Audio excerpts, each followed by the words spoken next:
il y a des pauvres dignes, mais il y a des riches corrompus, moins dignes.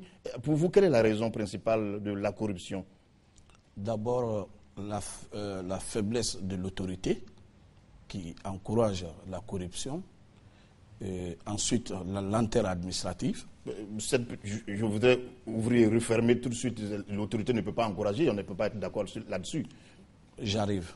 Je m'explique là-dessus. Parce que lorsque l'autorité prenne une décision, sachant très bien que dans l'application de cette décision, il va y avoir des problèmes, et que l'autorité tient à ce que cette décision soit appliquée. Ceux qui sont les destinataires de cette décision, comme ils ne peuvent pas aller ce que l'autorité a demandé, sont obligés de contourner cette décision. Et je donne un exemple palpable. Je vais parler par exemple des impôts. Aujourd'hui, nous sommes passés du simple au double. Mais je vous assure que ça n'arrange pas l'État de Côte d'Ivoire. Mais c'est plutôt ceux qui ont en charge de gérer les dossiers, c'est eux qui sont riches aujourd'hui parce que l'obligé de donner des dessous de table pour lui faire enlever le régime. Donc, on l'avait mis, je prends un exemple, 100 000 francs, il payait, on lui dit désormais il doit payer 300 000 francs. Et il est obligé de débourser de l'argent. Mais le cas que vous donnez, il n'y a pas de chiffre pour cela. Oui, mais puisqu'on dit trop d'impôts, tu impôts... Oui, on est d'accord on est d'accord sur cette maxime-là, oui. Mais parlons plutôt de cas réels. Est-on passé d'un taux de 10% à 20% ou de 40% à 50%? Non, du tout. Les impôts? J'ai dit, aujourd'hui, nous sommes les impôts.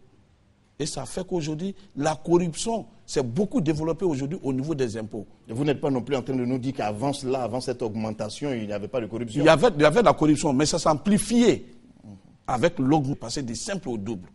Voyez-vous, je donne un exemple. Lorsque la Sotra prenait les gens et que c'était 10 000 francs, Rada 10 000 francs, mais les gens donnaient 5 000 francs pour faire arrangement. Mais quand on a ramené à 2 000 francs, l'osaire. Quand on a ramené à 2 000 francs la contrefaçon, mais aujourd'hui, les automobilistes quand même arrivent à le payer sans problème. Et peut-être que si vous demandez, ces responsables-là, ils vont dire que l'argent rentre maintenant plus qu'avant. Très bien, on comprend votre développement, mais précision rapide, c'est bien l'osaire et non la Sotra. D'accord. Non, la Sotra aussi, c'était pareil. Même la Sotra aussi, ça a été ramené à 2 000 francs. Très bien, voilà. On vous a bien compris. Monsieur Adama Touré, vous nous avez pris en marche, mais la question est celle-là.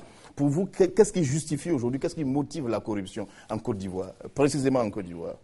Moi, je dirais, je m'excuse pour mon retard, c'est de dire que les chaînes de commandement sont brisées. Parce que, comme l'a dit dans les consommateurs, c'est une réalité. Quand l'autorité n'est pas respectée, il est difficile de faire appliquer la loi. Pourquoi? C'est l'inverse.